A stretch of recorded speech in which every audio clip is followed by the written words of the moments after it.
I mean, we spoke a lot about bonds. There's a lot going on. Yes. Rates going up. Yes. People take a bath in some of the long bonds. Yes. Right. There's a lot of headlines, a lot of uncertainty. So, like, what is your message to clients in that kind of environment? All right. So, I mean, I've said this before to persons in general. Right. Very, very often we're met with circumstances and periods in time where we have extreme volatility and extreme uncertainty as it relates to what's happening in the market and the economy at large, right? But at the same time, if you look back 20, 30, 40, 50, 60 years, 100 years, this is nothing new in the sense that, we're having a period where we're having shocks, right? We're having changes of at astronomical levels, right? So to speak, right? But at the same time, no matter how far back you go, you realize that none of these periods last forever. So the Great Depression lasted 10 years. But the reason that lasted 10 years was because we were in a period in time where economists, financial experts, market experts, the whole shebang, they never understood economics at a fundamental level, right? Think about the Renaissance. They were growing, so to speak, right? They were figuring things out, right? So the knowledge of our forefathers are built upon, right? We don't ever start from scratch, right? So we're in a position now where we understand the market significantly more than any period in time where, it took 10 years to come out of a very deep decline, right? So I think that would be the backdrop. Now, with that in mind, it's also important that we understand what is going on right now, right? And I must say that in spite of what is happening now, opportunities to grow still exist, right? The cost of capital is going to be higher, right? But the cost of capital will not be higher forever, right? So to the extent that you have an opportunity, right, to grow your business, you need capital to do that. We understand that interest rates are higher now. We understand that interest rates are increasing. We understand that increases the cost of borrowing, right?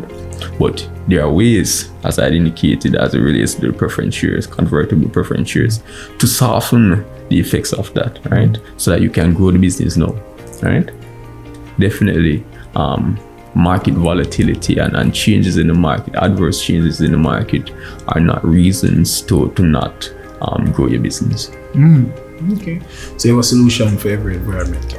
Boy, there's always a solution, Rod. There's always a solution. If you think about it deeply enough, generally there's always a solution.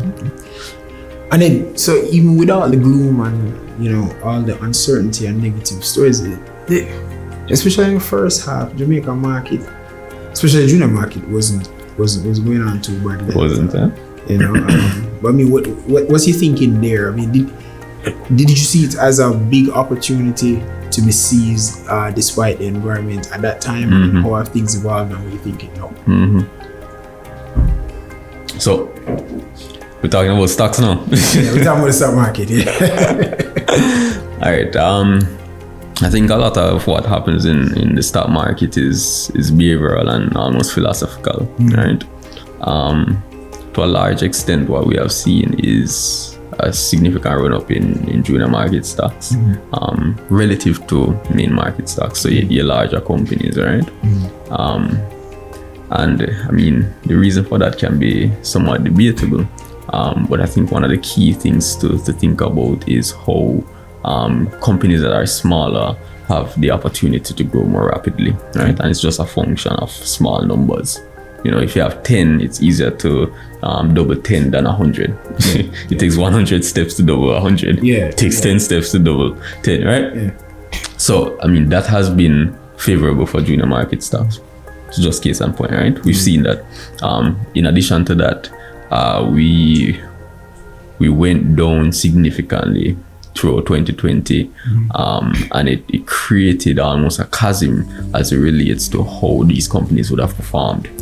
Right. So it was such a significant decline that rising above that in an economy that is coming back, right? If you're comparing the two the two periods, it's like a significant catapult of growth. So that has definitely benefited those companies, right?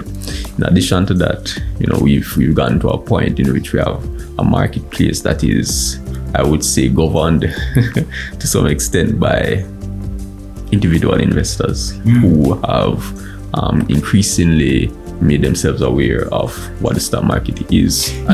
But you think that point is an important one, right? Because I've heard a lot of viewpoints. I hear people say the retail investor is very strong, so it's separate and apart from whatever might be happening at a macro level. If the retail investor is feeling good, then they can still keep market buoyant, right? So I'd love to hear your views on that. But also, you think that's a legacy of all of the work that the country as a whole has done to improve its financial management? Just because in my perception, people are a lot more interested in stock market now than say 10 years ago. There are two things that affect prices. Prices, right? And I won't just say stock prices, I say prices in general, right? The overarching economic landscape, so the macro, right? What is taking place, that has an effect.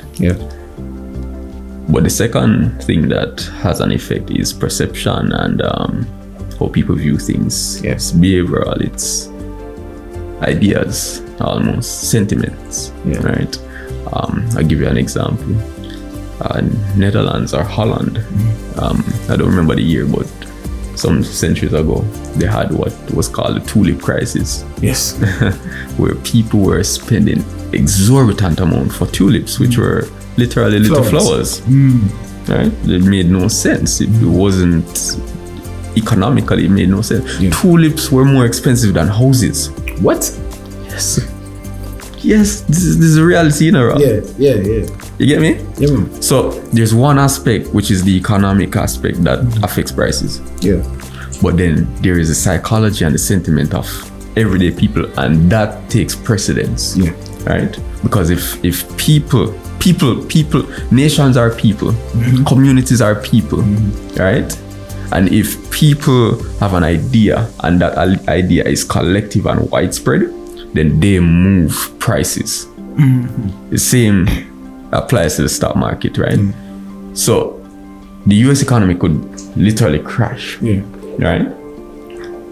But if Jamaican people and Jamaican retail investors are of the opinion that any stock on the market is worth buying, and we have enough people thinking that, it doesn't matter if the US is crashing or wherever, that price can still go up. So to your point, the retail investor collectively, if they have the same sentiment, can move a stock in any direction that they want, right? And we've seen that in 2020 with GameStop in the US, right? Retail investors, they ran that stock all the way up and crashed hedge funds, right? Hedge funds were considered professional investors, right?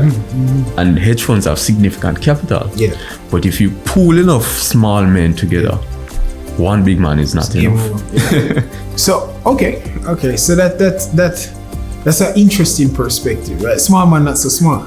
Not so small when you bunch them together. People build nations. All right, so it's interesting. All right, people come together.